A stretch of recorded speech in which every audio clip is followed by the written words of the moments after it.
ሰላም ጤና ይስጥልኝ። እንደምን ዋላችሁ? እግዚአብሔር ይመስገን አለን። ዛሬም በሌላ አጀንዳ ተገናኝተናልና እሱም ምንድነው ብትሉ ህወሓት ትግራይ የትግራይ ህዝብ በትግራይ ጉዳይ ነውና የምናወራው ያው በጣም አሳሳቢ ስለሆነ የኢትዮጵያን እድገት ማይወድ የኢትዮጵያን ከፍታ ማይወድ ከህወሓት ጀለሶች ጋር ነውና የምናወራው እና በምናወራው ጉዳይ ላይ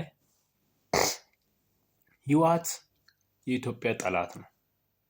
የኢትዮጵያን ውድቀት የሚመኝ ከኢትዮጵያ ጠላቶች ጋር አብሮ የሚሰራ አንድ ወንጀለኛ ቡድን ነው እና ያም ሆኖ እያለ የትግራይ ህዝብ ህወሓትን እስከ ዛሬ ድረስ ከነ መለስ ዜናዊ ዘመን ጀምሮ እስከ ዛሬ ድረስ ለምን አቅፎ አቆዩ በሚለው ጉዳይ ላይ እስቲ ትንሽ እናወራለን። ህወሓት ወደ ስልጣን ደርግን ካስወገደ በኋላ ወደ ስልጣን ከመጣ ወዲህ ምንም ይሄን የሚባል ለኢትዮጵያ ያደረገ ነገር የለም።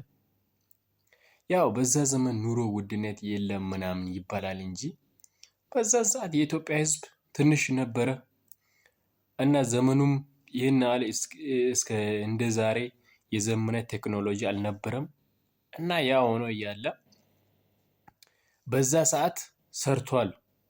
ሰውም ባልነቃ ሰዓት ቴክኖሎጂ ባልነበረበት ሰዓት ላይ ሰርቶ አልፏልና ያው በዛ ሰዓት በሞኝነትም በምናምን ሰርቶ ሲያልፍ እስከ ዛሬ ድረስ በ21ኛው ክፍለ ዘመን ላይ የትግራይ ህዝብ ህወሓትን እንዴት አቅፎ አቆየ? ለምን ይህን ሽፍታ ይህን ጽንፈኛ ቡድን አቅፎ እንዴት ይቆያል? አሁንም ድረስ ለምን አቅፏችሁ አቆዩ? የአንድ ሰው ድርጅት የነ ደብረጽዮን እነ ጌታቸው በነበሩ ሰዓት እነ ማን ነው በነበሩ ሰዓት ያንም ጽንፈኛ ነበር እና ይሄን ክለብ ይሄን ቡድን እንዴት ህዝቡ አቅፎ ከሱ ጋር እንዴት አብሮ ኖረ በሚለው ጉዳይ አሁንም ለትግራይ ህዝብ ማስተላለፍ የምፈልገው ነገር ቢኖር የትግራይ ህዝብ መንቃት አለበት። ይሄ የአንድ ግለሰብ ቡድን ነው ወይም ድርጅት ነው፣ ካምፓኒ ማለት ነው። የአንድ ሰው ካምፓኒ ነው። ስለዚህ ይሄን ካምፓኒ እንዴት አድርገን እናስወግድ ካለን በቃ ጥራሹን መጥፋት አለበት። ድምጥማጡ እንዳይነሳ ማለት ነው። ምክንያቱም ለህዝብ የሚጠቅም አይደለም፣ ለኢትዮጵያ የሚጠቅም አይደለም፣ ለአህጉር የሚጠቅም አይደለም፣ ለድንበር ላይ ላሉ ሰዎች የሚጠቅም አይደለም ማለት ነው።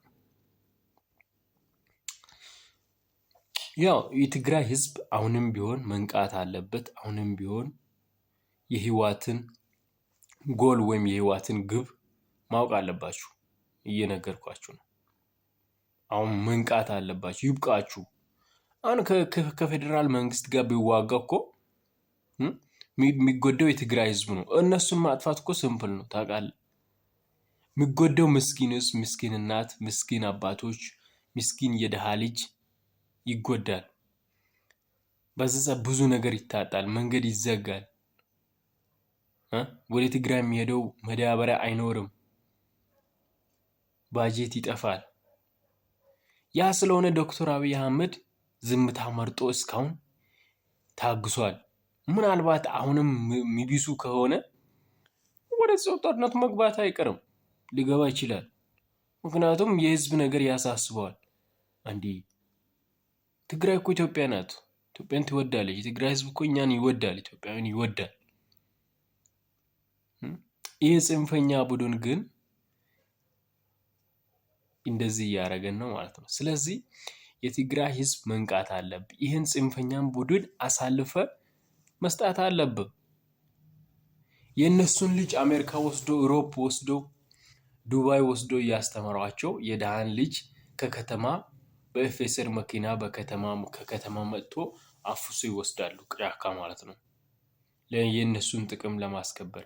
አሁን የነ ደብረ ጽዮን እንትናቸው ሆላቸው ቢፈተሽ እኮ ቢሊነር ናቸው፣ ሚሊነር ቢሊነር ናቸው። በጣም ከባድ ዶላር የሚያንቀሳቅሱ ሰዎች ማለት ነው። ስለዚህ እኛ እንደዛ የትግራይ ህዝብ ነቅተህ ይህን ጽንፈኛን ቡድን ከውስጥ ማስወጣት ማውጣት አደራ አለብህ። የድሃን ልጅ እንባ ጥሩ አይደለም፣ ለእነሱም ጥሩ አይደለም፣ ለሀገሩም ጥሩ አይደለም፣ ለሞላው ለትግራይ ህዝብም ጥሩ አይደለም። ይህን ጽንፈኛን ቡድን 20 እና 30 በማይሞሉ ሰዎች የሚሽከረክረው ጽንፈኛን ቡድን አሳልፋችሁ መስጣት እንዴት ይከብዳችኋል? የትግራይ ህዝብ ጥያቄ የሆነብኝ ነገር ማለት ነው። እነ ፋኖ እነ ምንድነው ሻዕቢያ የጽምዶ ብሎ አሁን የመጡት እንዳለ ሲደማመር እኮ እንትናቸው ጥፋት መንገድ ነው የሚጓዙት። ከኢሳያስ የኮረጁትን ነገር ነው የሚያመጡት። ኢሳያስ ደግሞ የሚፈጽመው የአልሲሲን ትእዛዝ ነው። አልሲሲ ኢሳያስን ያዛል፣ ኢሳያስ ህወሓትን ያዛል፣ ህወሓትን ፋኖን ያዛል። በቃ እንትናቸው አንድ ነው ማለት ነው። ስለዚህ የትግራይ ህዝብ ይህን ጽንፈኛን ቡድን አሳልፈ መስጠት አለብህ። ያው ነው ምለው። ለዛሬ ያስኩት ሀሳብ ይህን ይመስላል። በሌላ ዝግጅት እስከምንገናኝ ሰላም ሁኑልኝ። ጤና ይስጥልኝ።